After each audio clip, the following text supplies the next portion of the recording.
গত মঙ্গলবার ছিল বাংলাদেশ চলচ্চিত্র শিল্পী সমিতির নবনির্বাচিত কমিটির শপথ গ্রহণ অনুষ্ঠান। আর এই যাত্রাতেই রচিত হলো এক কলঙ্কজনক অধ্যায়, যেমনটা এফডিসি কিংবা চলচ্চিত্র শিল্পী সমিতির ইতিহাসে কখনো ঘটেনি। শপথ অনুষ্ঠান শেষে চলচ্চিত্র শিল্পী সমিতির নির্বাচিত কয়েক সদস্য সহ বেশ কয়েকজন শিল্পীর মারধরের শিকার হয়েছেন ২০ জন বিনোদন সাংবাদিক।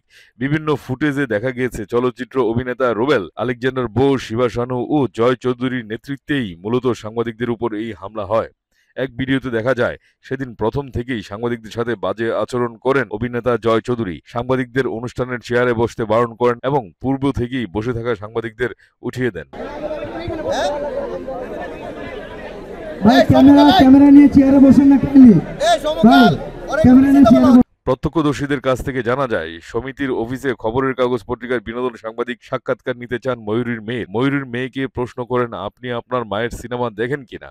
এমন প্রশ্নেই রেগে যান খলনায়ক শিবা শানু। তিনি সেই সময় সেই বিনোদন সাংবাদিককে ঘাড় ধাক্কা দিয়ে অফিস থেকে বের করে অনেক দূর নিয়ে যান। এই সময় কয়েকজন সাংবাদিক সেখানে উপস্থিত হয়ে শিবা শানুকে থামাতে যান।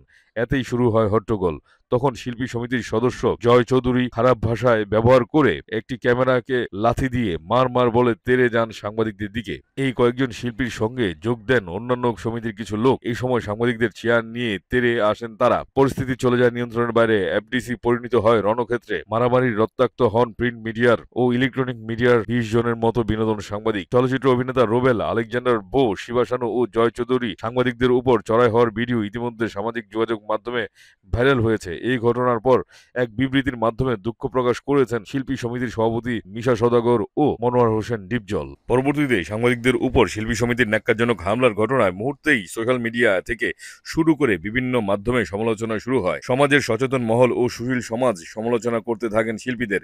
আমন্ত্রণ জানিয়ে গণমাধ্যম শিল্পীদের উপর হামলা কতটা শোভনীয় এমন প্রশ্ন তোলেন অনেকেই। পাশাপাশি সাংবাদিক মহল এই ঘটনার সুষ্ঠু তদন্ত ও বিচার দাবি করেন। এই অবস্থায় ক্ষমা চাইতে সামনে আসেন জয় চৌধুরী, কিন্তু ক্ষমা চাইতে এসেও উপস্থিত সাংবাদিকদের সাথে ফের বাকবিতণ্ডায় জড়িয়ে পড়েন এই অভিনেতা। সবকিছু বিবেচনায় নিয়ে হামলার নেতৃত্ব দেওয়া ও ঔদ্ধত্যপূর্ণ আচরণ করায় সংগঠনের সাংগঠনিক সম্পাদক জয় চৌধুরীকে আজীবনের জন্য গণমাধ্যম থেকে বয়কটের ঘোষণা দিয়েছেন সাংবাদিকরা। পাশাপাশি প্রতি বছর ২৩ এপ্রিলকে চলচ্চিত্রের কালো দিবস হিসেবেও ঘোষণা করেন তারা।